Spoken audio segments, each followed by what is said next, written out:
In the offseason, a ton of players changed teams, and a lot of teams got completely new looks, which has played a part in leading to the outcome of 18 players improving their games drastically compared to last year. Changes that have made them come out and look like much better players, and that have helped them take their games to the next level. I don't remember a season where so many players have in a way broken out, and where we've seen so many new stars on the rise, but it's great to see. And it's pretty early on, so I'm sure not all of these 18 players will stay this good all year, but I think most of them will. And up until now they have, so let's look at the 18 most improved players this NBA season. Starting first with Siakam, he's one of the guys that it's really most satisfying to see him succeed as much as he has because of where he started. He averaged 4 a game as a rookie, 7 as a sophomore, was given an opportunity and broke out with 17 points a game last year and helped the Raptors win a championship. And with Kawhi leaving, it was the perfect situation for him to break out again, and now he's putting up 26, 8, and 4 a game on solid shooting. And you can tell just how hard this man works in the offseason. I mean, even last year he was known for rim running and finishing on the fast break or off of cuts to the basket. But this year's a different story. He's taking on defenders one-on-one and scoring however he wants. Not even to mention how great his defense has been. And as for Vleet, he played in a bench role his first 3 seasons, and he really didn't even break out until later in the postseason last year, outplaying Kyle Lowry in a few games, and that led to people realizing just how good he was. But it also gave him the confidence going forward, and that's being shown this year, which helped in landing him as the Raptors' starting shooting guard, and going from putting up 11, 2, and 2 last season to now 17, 4, and 4 this year. It's crazy that the Raptors 2 years ago didn't even look like real threats. Then last year, knowing Kawhi was probably going to leave, looked like they'd need to start rebuilding with older players like Marc Gasol, Kyle Lowry, and Serge Ibaka. But out of nowhere, they now have 2 of the most improved players in the entire NBA on the same team. I mean, what needs to be said here? Luka was hyped up as much as he possibly could be last season, then came out putting up 21, 7, and 8. And he still had his doubters that believed he was overhyped.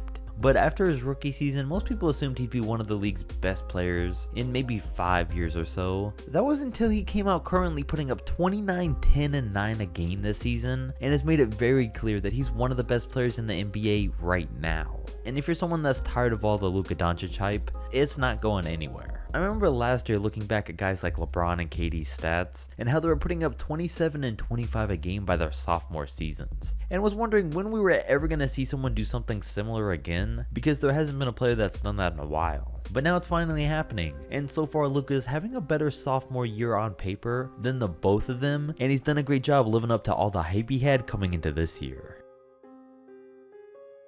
Now Aron Baynes is definitely having a breakout year at 33 years old, thanks to being in the new system with the Phoenix Suns, currently averaging around 14 and 5 a game compared to his typical 5 and 5 a game that he's averaged for the past 7 seasons. And it's because this has really been one of the first times he's gotten a real starting role since DeAndre Ayton went out with that suspension, and now he fits in great with Phoenix. Once Ayton gets back though, expect Baynes to go back to normal, but with this being a contract year for Aron, it'll still definitely help his value in free agency. And as for Oubre, I really wasn't sure he was ever going to break out while watching him play on the Wizards, but ever since he's been on the Suns, it's been a different story. It shows why we should never give up on a player that's still in his early 20s, especially one that's only played for one team. For him though, he's been averaging 17 and 5, dating back to last season when they first traded for him. Let's just hope he keeps getting better.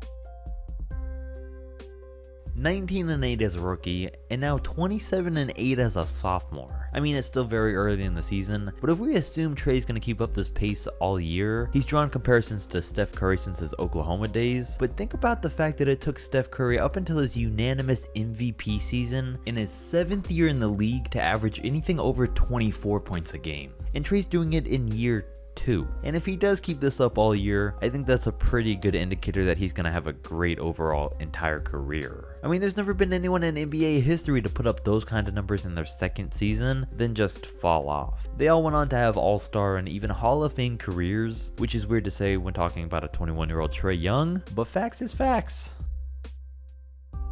And both of these guys have clearly benefited from the addition of Kemba Walker this year. Jason's had a much bigger role in the offense, and his game looks a lot more complete. Last year I felt like he was just taking a bunch of jump shots every game, but now he's done a great job of doing more than just shooting. He's still not a high volume scorer, and will instead consistently give you 20 to 25 every night, and that may be just who he is, but at least he's consistent. And as for Jalen, he was putting up 13 a game last year, in a season that everyone started to say he wasn't living up to expectations, which made his $115 million contract seem pretty crazy at first. But the man came out ready to prove everyone wrong, and is now putting up 19 and 7 a night on 49% from the field and 39% from 3. It's clear that himself and really everyone on the team is excelling in Boston's new system, and he's been a man on a mission to prove people wrong.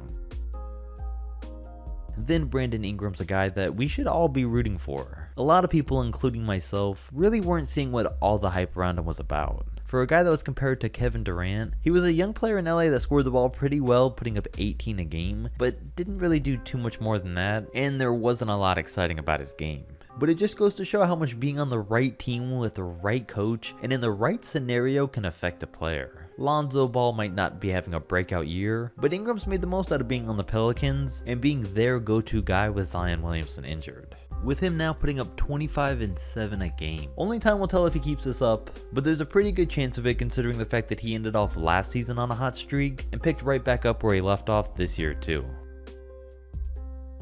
Rozier's obviously broken out this year as expected because he went from being the Celtics backup to the Hornets starter. And as the starter, he's averaging about 16 a game right now, right around the level I thought he would be at when he signed. He's definitely good enough to be a starter for a few teams in the league, but also is only averaging a poor 4 assists. And I don't know how much better I can see him getting in the long run, but either way, at the very least, he's a great backup point guard for any team. And that might be where he ends up by the end of the year for Charlotte, thanks to Devonte Graham, who's easily outperforming him up until this point. And he's definitely also a breakout player this year. Last season, he played 14 minutes a game and averaged 4 points and 2 assists as a rookie. Out of nowhere this year, 18 points and 7 assists in 32 minutes a game, playing slightly more time than Rozier, and he's the team's leading scorer. But Charlotte still isn't even a good team with 2 breakout players.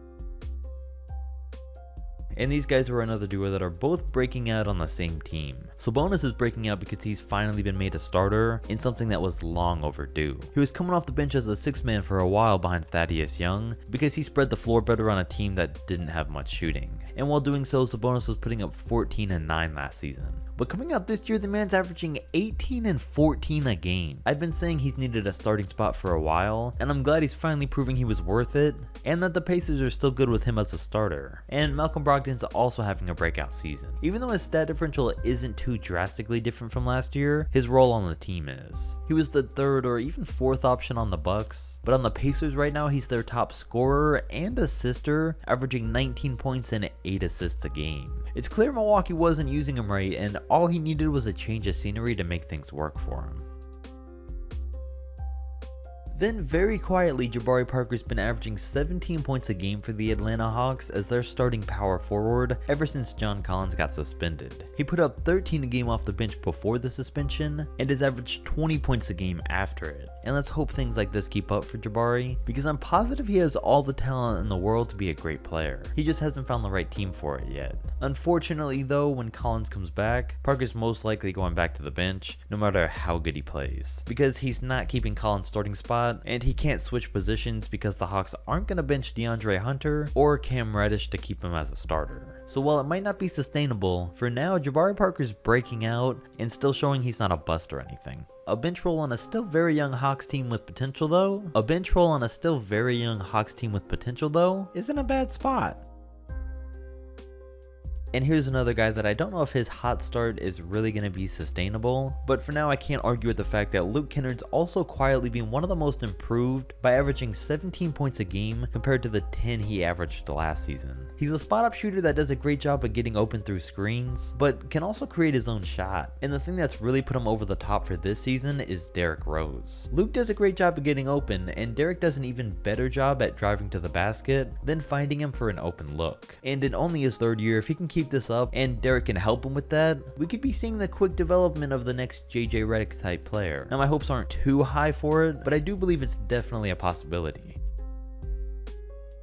Now I'll admit, I wasn't too high on Shai Gilgeous-Alexander last season on the Clippers. I mean, he wasn't bad, but I didn't know if I could really see him being that good down the line, and I was clearly wrong. And I don't know what's made the biggest difference for him, whether it's moving over to shooting guard, playing alongside and learning from Chris Paul, being on the new Thunder team, or a combination of all three. But Shai looks completely different from last year. Last season you could tell he was a rookie, but now at times he's honestly playing like a veteran. He put up 10, 3, and 2 last year compared to his now 19, 5, and 3. And he doesn't play like he's a sophomore in his good games. But with that said, he does need to get more consistent, because there is still games where he doesn't have a big impact. But when he does start having big games every night, he can easily become a top point guard in the league. And when you look at Wiggins out here about to make us all look like hypocrites for saying he's been a bust year after year, with him now averaging 26 and 5 a game, playing a part in some nice wins for the Wolves early on. And I don't know what it is that changed in him. The roster's the same as it was last year, and I don't know that there's ever been a first overall pick that took until his 6th season to break out. Assuming that he stays this consistent through all 82 games though, it looks like that's just what it was. It just took him a lot longer for everything to click. And we've made jokes about it, but honestly it's great to finally see this coming from him. And to be honest, the one factor that we do know has actually helped him is the development of Karl-Anthony Towns, putting up 27 and 12 on 43% from 3 so far. The man's been up and down in his first 4 seasons, but now he looks like he's finally done playing around and he's trying to make a name for himself as the best center in the NBA. And it's great to see this duo both breaking out at the same time, because that's just what the Wolves needed, and if both of them can keep up this pace, we'll finally get to see them back in the playoffs. Now again, like I said, chances are not all of these players will keep up their hot starts that they've been on, but I do have faith that a majority of them will. And as for the most improved player award this year, I mean, you gotta believe it's either gonna go to Siakam again, or Doncic, or Trae Young, because their games have clearly taken the biggest leap within 1 year's time. And between the three of them, I'd say my prediction is probably Luka. Let's hear your thoughts though. Comment down below who you think will win the award. Don't forget to like, subscribe, and I'll catch you next video.